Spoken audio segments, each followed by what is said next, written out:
back to IBTV's Takedown MMA. I am Evan Herzog, writer-reporter for thefightmagazine.com, and this is Albert Rosales, co-owner and head coach at Grinders Fitness up in North Glen, Colorado. Thanks for joining us for our second episode. We're going to get right into it. We're going to talk about the UFC and the direction that they're heading. It is officially the Superfight era. Yep.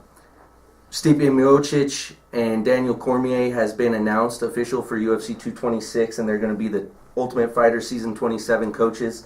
They're going light heavyweight champion versus heavyweight champion. Lot to get into here. Add that to Cyborg versus Nunez, another super fight, and then the possibility, they're working out the contracts right now from what I've heard, but the possibility of Demetrius Johnson versus TJ Dillashaw, and they're trying to get all of those on the same card. What do you think this means, and what was your reaction when you first heard Miocic versus DC? Because we kind of talked about the possibilities of it last week, and now it's official. Well, let me start by saying that, man, I'm not a fan of the super fights. Like, to me, if you do it once a year, say like the New Year's Eve card, you make that card just a big, spectacular thing, and you just load it with super fights. To me, that's a good thing, but to have it every other card, to have a super fight or something like that, you know, what's the point of having the rankings? You know, I mean, we have rankings for a reason so people can work their way up the ladder and look to get their titles. Now, having said that, as far as the Cormier-Miocic matchup is concerned, I'm a huge fan of this fight. I think this is a great fight. Personally, I think Cormier walks away as a heavyweight champion, you know, and at that point, you know, he'll have 2 titles at that point. What more does he have to prove? You know, the only guy he's ever lost to would be John Jones, and you know, we don't know really what his status is going to be or anything like that. So to me, this is the perfect chance. Win that heavyweight title and walk away, and you're done. You know, like nobody can ever question your legacy. And I think that'd be a you know, that's a beautiful story, and I'm a fan of DC and Miocic, but I think that's probably where I have a problem with the fight, and maybe it's my own personal bias of who I'm a fan of in the sport, and I just think outside of the actual matchup, of course it's a great fight, and we like to see people get test themselves, and DC's come down. The only reason he left the heavyweight division is because of Cain Velasquez, and apparently he's gotten the blessing from Cain to go ahead and chase this dream. But I don't like it for reasons promotionally. I don't like what it does to the weight classes, the possibility of what it does to the weight classes, and quite frankly, I don't know, with them being the coaches on the Ultimate Fighter, with 2 guys that are just, you know, with DC finally being, you know, a quote-unquote fan favorite and finally getting cheered instead of booed, now you're going to put him up against Miocic, who's impossible to dislike, and I just think we're going to be back at square one with DC. Right. And I think at the end of his career and Stipe's career both, I just wish that they'd let them kind of build their legacies now. And so I thought the fight made no sense.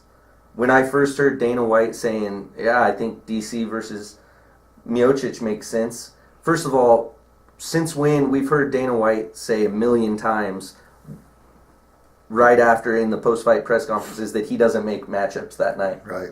Why was he so eager to make that matchup within 20 minutes after Miocic beat Ngannou?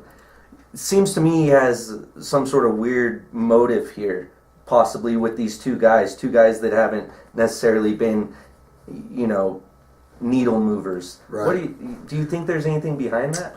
You know, honestly, my whole view on the super fight thing is, you know, if you have a champion who's cleaned out the entire division, say like Jose Aldo. Yeah, and they never allowed. They didn't want him to go up and fight Anthony Pettis. Right. So when you have somebody like that and there's nobody left in the division, then I can understand moving up a weight class. Hey, you know what? Let's try and set up this champion versus champion scenario.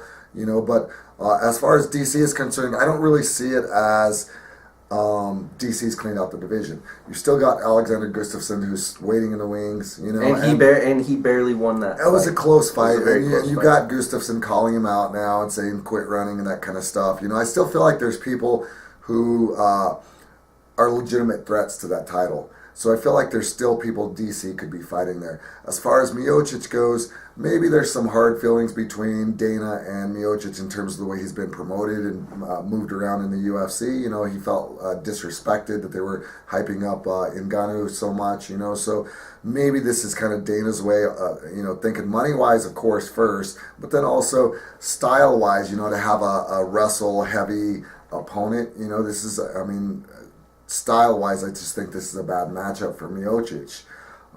Cormier's proven he can get in there with the bigger fighters and ragdoll them, all you know, Josh Barnett and Strikeforce and some of these other people he's fought. Bigfoot size, yeah, absolutely. Size doesn't mean anything to Cormier. With his wrestling pedigree, that guy can move whoever he wants to move. If he wants to put you on your back, with the exception of John Jones, he's going to put you on your back. You know, so I kind of feel like this is Dana's way of just kind of being sneaky behind the scenes and just being like, oh, well, you know, here's what we got. Let's just throw DC at him, you know. And then really the heavyweight division. Who's left in the heavyweight division for Miocic to fight now? You know, Ngannou was a big threat, but I mean the rest of the people coming up are kind of so. You know, we're still waiting on Cain Velasquez to get back in there. In my opinion, when Cain gets back, he's going to be king of that division again if he can stay healthy. So, you know, there's not a lot of options for Miocic. So maybe this is just the one that made sense to Dana. There is, I have heard buzz and some rumors of, and even Dana said he would bet on, you know, the odds of Brock Lesnar returning for another fight. Now that's a fight I think, as much as I don't really want Lesnar to come back, because I think he's as bad for the sport as he is good. If that makes sense, you know, he brings a lot of eyes from the wrestling world onto a card, and they see people that maybe wouldn't get seen before, but he also shows no regard, you know, for the sport, for the sanctity of the sport, and the UFC has proven that they're willing to turn a blind eye to it as well.